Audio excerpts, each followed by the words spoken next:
welcome to another episode of MyArtBroker Talks. I am your host, Sheena Carrington, and I couldn't be more thrilled about today's discussion.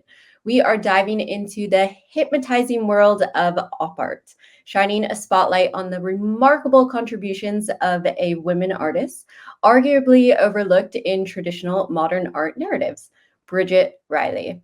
Riley is such an important artist, and her print market is truly fascinating, given that each of her collections was produced in relatively small edition numbers, making them rare finds, more affordable finds, and in my opinion, slightly undervalued given her important contributions to art history. Fueling my excitement, I'm delighted to introduce our guest expert today, Jasper Tordoff. Jasper is our sales specialist at MyArtBroker, whose expertise in Riley's market is unparalleled. Jasper, thank you so much for being here with us today. Yeah, thank you, Sheena. Thanks for having me on. Of course. So let's dive right in. Today, we are going to explore everything from starting a collection with Bridget Riley prints in 2024 to understanding the dynamics and intricacies of her techniques. Jasper, for those new to collecting Bridget Riley's work, Bridget Riley's print works, where do you suggest they start given the market conditions in 2024? How would you suggest a new collector chooses a print, and what factors should they consider? Well, thanks for having me on here, Sheena, and what a great thing to be discussing. And I think you really touched on something important, that there's a sense that Bridget Riley is overlooked, perhaps being a female artist working in the 60s. So I think that is undoubtedly going to feed through this podcast. I think it's really important to acknowledge that. But in terms of a new collector coming into the space, I think Bridget Riley is a great place to start. And I think it really mainly is concerned with Bridget Riley. There's a sense in the market that she's an artist that has a long way to go. We touched on the fact that she might have been overlooked by previous sort of valuations and previous collectors in the market. Whereas now we're seeing great results, huge surge in demand, and with everything that the supply is dwindling, that there's not as many out there as perhaps there used to be. So Riley's a really good place to be looking. And I think any advice to sort of new collectors coming into the space, what makes Riley so accessible is the fact that she's got great price points across a broad range. So generally in the prints and multiples market, she's got a really accessible price point that these pieces can be picked up on the private sales market for anywhere from sort of £8,000 to £50,000, and a lot of them sort of sit between that sort of £8,000 to £20,000 per print, a signed print by Bridget Riley, which I think is a really great way to be able to enjoy the print market. And secondly, the appeal, that they're such lovely, wonderful things. They're not sort of grotesque like some of Damien Hirst's works. They're actually really aesthetically appealing, that they're quite easy to understand as well. So I think it's a great place to start for new collectors and also for seasoned collectors sort of coming back into the Riley market. I think she's an artist that really appeals to a lot of people.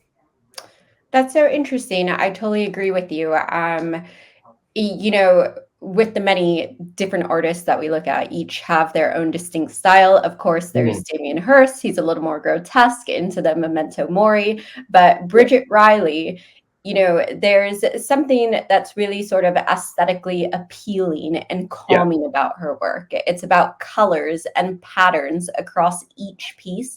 And although these could arguably be seen as repetitive, when you look at Bridget Riley's work and her market, each artwork sort of possesses its own inherent uniqueness in that, given her style of op art, not one piece hits your eyes in the same way, don't you think? Exactly. And I think that comes back from her time when she was growing up in Cornwall, and she famously said that when she was watching the waves come in, no wave hits the beach like a wave has before, and no wave will do that thereafter. And it's somewhat like her work and sort of how the colors work and engage with other colors on the canvas or on the paper. And one great thing about Riley's work is sometimes a lot of artists, they come to you with an idea and this is how you should interpret the work. Whereas with Bridget Riley's work, it's more emotive. It's sort of, how do you feel when you look at that piece? What does that make you feel? It can be challenging. It can be sort of relaxing with the nice colors, and I think that's really important. It's really accessible, really allows anybody to enjoy her work without necessarily having all of the sort of art history background or being forced an idea onto, which I think is great. It's really nice. Yeah, I completely agree. What's for what we like to call seasoned collectors, those who already have an interest, those who already have activity in the art market? What's the next step if you're looking to add more Riley prints to your portfolio? What if you're looking to diversify? Are there any, as you mentioned, Riley has a lot of period, which her artistic growth was really evident through those periods. Are there any specific series or Riley collections that we should be looking out for in 2024? Which works are particularly sought after? Yeah, definitely. It's funny because if you asked me this question 6 months ago, there would have been a slightly different answer in terms of what's coming in, what do clients want, what do collectors want. I think for seasoned collectors, perhaps they look at the earlier stuff. So perhaps the work she did in 64, 65, and sort of go that way forwards. These are typically sort of the monochromatic works that she did. There was a very great series that she did of fragments, and some of the earlier prints that just don't really come to the market very often. And these are typical Riley, typical op art that really sort of stole the show back in the 60s and 70s. So these typically have a much higher price points. They're much scarcer on the market. But I would perhaps seasoned collectors would be looking at these pieces to sort of sit by their newer stuff. But again, what we are seeing a slight shift towards the stripe pieces, the large scale, so the RA2s, the silverts, works like this, Edge of Light, which are large scale, about 80 centimeters by 50 centimeters, with lots of really bold colors on these. And we're seeing a shift, and we're seeing sort of clients looking more into these where they see potential value. So I would say with seasoned collectors would be looking at those sort of larger pieces, and also sort of the earlier work from the 60s. That's so interesting because, it's another thing that collectors, enthusiasts need to consider when they're looking to acquire a print. There's so many different aspects that determine value or entry point prices. And with Riley's work, she does have a lot of small scale images, but then she does have a lot of large scale images as well. And I'm interested in the fragment pieces that you touched upon. So these are the monochromatic works. What scale are these images in size? So typically, I believe the fragments, sort of top of my head, are anywhere from about sort of 70 to 50 centimeters roughly. So they're a good size. What makes them interesting is that they were really experimental from Riley, and you can see how some of the original works that she did on canvas, such as the Kiss, which I know sort of caused a massive fuss and hype in the art market when she first exhibited that piece. These are interesting because she's really experimenting. She's actually screen printed on plexiglass. I believe these weren't actually intended for sale. They're an edition of 75. These are really wonderful pieces because you can, the line's very clear and crisp, and it's an artist experimenting, and these just don't come to the market very often. Unfortunately, as a result of being on plexiglass, they can have issues with the condition. They can scratch quite easily, but it's just a prime example of a really innovative artist playing around with something, and the results are spectacular. That they're really amazing pieces to see. So yeah, again, it's really nice from Riley that she's got that in her repertoire to be able to not just screen print on paper, but also to explore other mediums, perhaps in a way like Hockney did. It's really great, particularly in the time that she was working. That's so interesting, the different mediums that are accessible within the print market, which, plexiglass or print on paper, it really, these are the sort of things that add value to the print and also make them rare. Exactly. I want to talk about what we like to term as iconic images in an artist's body of work. Yes. With artists who possess a more figurative practice, we typically refer to iconic images as an artwork bearing a recognizable image that has somehow become synonymous with that artist. For example, David Hockney has his swimming pools, Andy Warhol has his Marilyn, Banksy has his girl with balloon, Damien Hirst has his skulls, and many others. With Riley's work, how would you classify iconic? Are these the fragment pieces? Does iconic sort of lie in the colors that she uses? What would you say? It's really difficult. Like you said, that you've got Keith Haring's Barking Dog and things like that. You've got so many of the mainstream artists with such instantly recognizable, and perhaps that's become because they're the most sought after images, often have the highest auction records. But with Riley, I would be leaning towards the black and white stuff. I think that's what she sort of came onto the art scene with. That was in a time when the abstract expressionisms in the States were going huge. Mark Rothko was all the talk. She sort of came into it with a slightly different approach, slightly more sort of geometric form, which went really well. So I would say things like the fragments would be iconic Riley. But what I would then say to back this up, with she's had such a long career in the art, participating in the art world, and she's had so many other commissions which have incorporated a different style of her work. So sort of colorful lines, wavy lines. So it's really difficult to pick out, and it's not a criticism of Bridget Riley. It's probably more of a positive, that her work is almost, in a way, because it's so unique, is almost slightly all iconic. But if I had to pick out a work, it would be something from the fragments that people would say, wow, that is a typical Riley, because that's what she sort of broke onto the art world scene, having created. It's really sort of what put her name out there. But I'd be really hard pressed with the other artists. It's so clear cut, but with Riley, it's less so.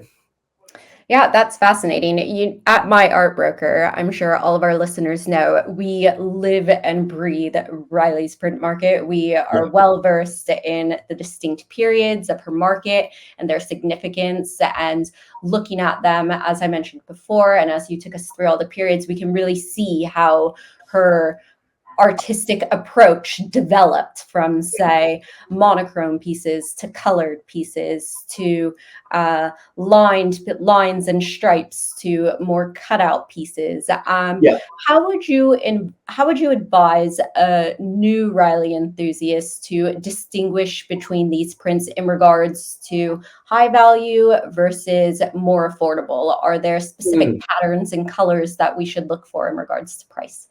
Definitely. And I think this is what makes Riley so great for new collectors and seasoned collectors, is that you can really differentiate between her old period, her sort of mid period, and then sort of the newer stuff that she's done.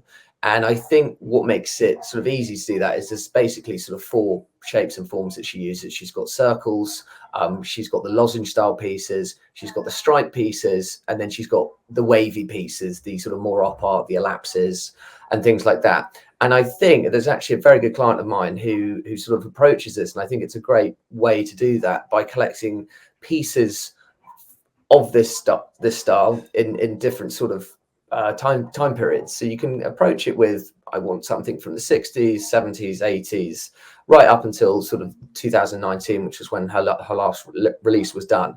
That's a great way to approach collecting Riley. Alternatively, you can go, right, I'd love a piece with her circles, I'd love a piece with her lozenge style.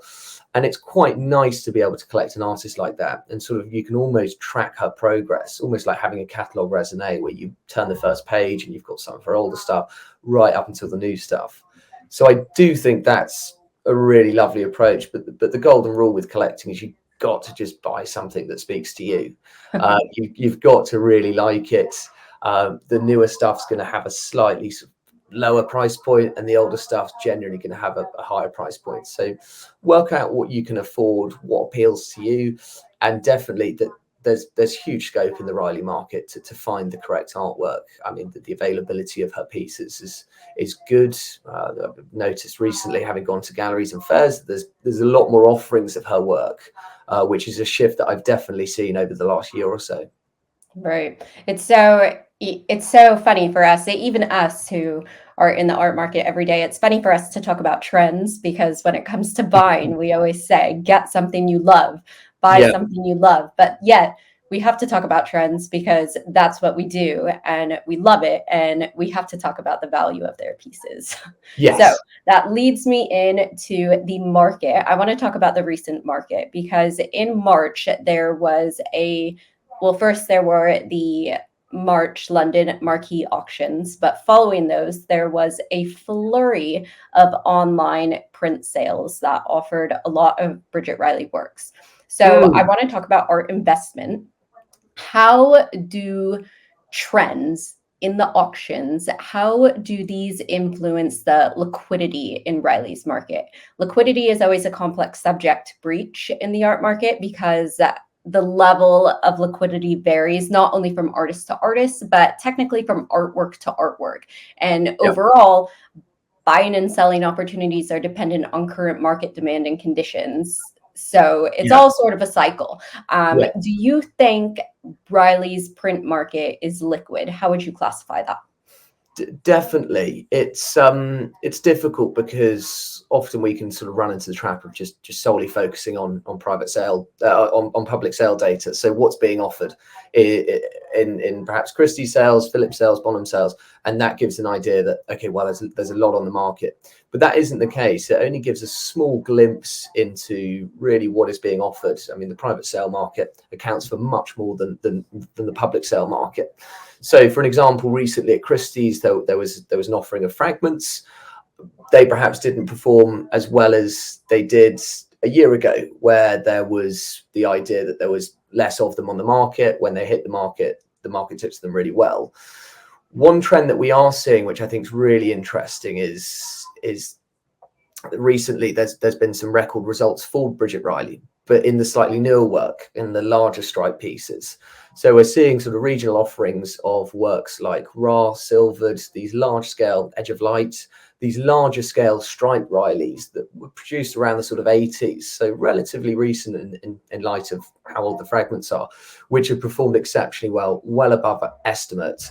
So it is difficult. I mean, the trends do sort of sway and come and go. There's obviously a bit more nuance in that as well, but it's great to see that maybe something's coming into fashion, something's coming out of fashion. The market does move exceptionally quickly. It's not to say there's no longer value in the other pieces that haven't performed well. It's just to say that the market, there's a lot of people in the room bidding for certain pieces, which is good. Yeah, I love how you put that. I love how you said the market moves rather quickly because it is so true. This is why we love the print market so much and what sets Yeah, it aside from the paintings market because it is truly a very dynamic market with definitely. a much higher level of trading compared Yes. to, say, originals, given the inherent nature of editions. And Yeah. additions also allow us to, conduct direct comparisons where we can model fluctuations in numerical data to determine the fair market value, which Yeah. self ad placement right here. Yeah. Technological tools like MyArtBroker's value indicator and the My Portfolio collection management system can Yeah. help you with. Yeah. So suddenly watching these, numbers change, go up in value in the print market becomes sort of fun. It becomes sort of a game. Yeah, it's almost like a commodity. I mean, Bridget Riley would kill me for saying this back when sort of her artwork was rapidly being commodified in terms of the pop culture, and all of a sudden you had all of her shapes on dresses and fashion, and she famously didn't enjoy that. But in terms of a collector, it really does create some excitement. You're tracking the value, and you can use tools like we have, My Portfolio, to track both the public sale data and also the private sale data to track live demand, and it can be quite fun. Because prints and editions, like you said, Sheena, that they should be liquid. They're much more liquid than, say, gouaches or canvas pieces, which become a lot more difficult to value. Whereas prints and multiples, that they are faster moving in the market, and so it makes collecting perhaps more dynamic. And it's really the way that people should be. It's looking to buy pieces, offload them in the future. Your interest might come into sort of early Riley, late newer Riley. And I think that's a really nice thing that prints and multiples allows, but particularly Riley because of how market is so active at the moment. Yeah, it's also the amazing thing about blue chip artists, Riley included, because when you're looking at these pieces, they are so iconic. It is an established market. So, of course, we want you to buy because you love it. But if looking to acquire one of these prints by, say, a branded artist like Riley herself, you can always pretty much, you have a level of assurance that it's going to maintain its value. Definitely. I think speaking to specialists and looking at all the data, you can paint a really good picture, a much clearer idea as to where is the value, where is the bottom line of this print. And so it can be a really good store of value. Of course, there's inherent risk to all of that, which is why I would sort of always look to speak to a specialist or to do some, thorough market research. There's so many great options to read about these things and to look at data out there. So that's always the golden advice. Of course, it's is to do your due diligence and look around. Of course, and with due diligence, there also comes the subject or the topic of care and authentication. With prints, we are constantly stressing that condition matters. Can you tell us a little bit about how to assure you're buying a not only good condition, but an authentic Bridget Riley print? Yeah, definitely. I mean, her works are considered, 60s, they've had a life, they're done on paper, that the fragments were never intended to be sold commercially. They're not going to look like a Banksy that was printed in 2019. So I think condition is important. If you're coming to the market looking for excellent condition, you will find that. You will pay a premium for that. Whereas I think there's also value, and this is an important point, in buying something that may have condition issues. In a way, it's a bit of charm, depending on how bad it is, but as long as it's priced accordingly, because inevitably that does affect the price. But of course, making sure that you've had the print taken out of the frame, the front and back. I think I can't stress that enough. And so many places don't do that. And it is a service that we offer that is really important. And again, provenance, making sure that if it has the original receipts, that it all matches the edition number. And doing all of your due diligence, should you look to resell the piece in the future, that you have all of the information, all the assurances and guarantees that you could sort of resell that in the future is really, really important. Amazing. So it's a process buying an artwork. There's a lot investing in an artwork. There's a lot of different factors that you have to consider, but if you do it correctly and if you have experts by your side, then it can be a really rewarding process as well. Exactly. Jasper, if you could own any Bridget Riley print, which would it be? It would be a lapse. I've been asked this so many times. I think it's one of her best prints, doesn't come to the market very often. I spend my life looking at data, and it's just something that whether it was in the time when I first saw it was a nice time for me. So it would be a lapse. It does something for me. And how it does something for you, and it really, that's all you need to know, right? Well, exactly. I don't want to go into the data of it, but what about you, Sheena? What would yours be? I've been thinking about that through this podcast, and obviously I've seen all of the fragments before, but just hearing you talk about the fragments, their rarity, how they are experimental pieces, they're on plexiglass, I'm leaning towards the fragments, and I'm not sure what specific number it is, but I know you know which one I'm talking about, and we'll put it in the notes for our listeners. It's the fragment with dots. It has various dots on it. Right. Okay. Yeah. No, know that piece. I'm not going to guess the number. I might get it wrong. Okay. Lovely piece. Well, Jasper, thank you so much for those incredible insights on Bridget Riley's print market. You can ask any art enthusiast. Riley is an incredibly important artist to modern art. And even if there are fluctuations in value on certain Riley artworks because of her contribution to art history, as we mentioned before, her artworks, you can always have a level of assurance that they are going to retain their value. Her print market is fascinating to me personally, and I'm sure all of our listeners feel the same. time.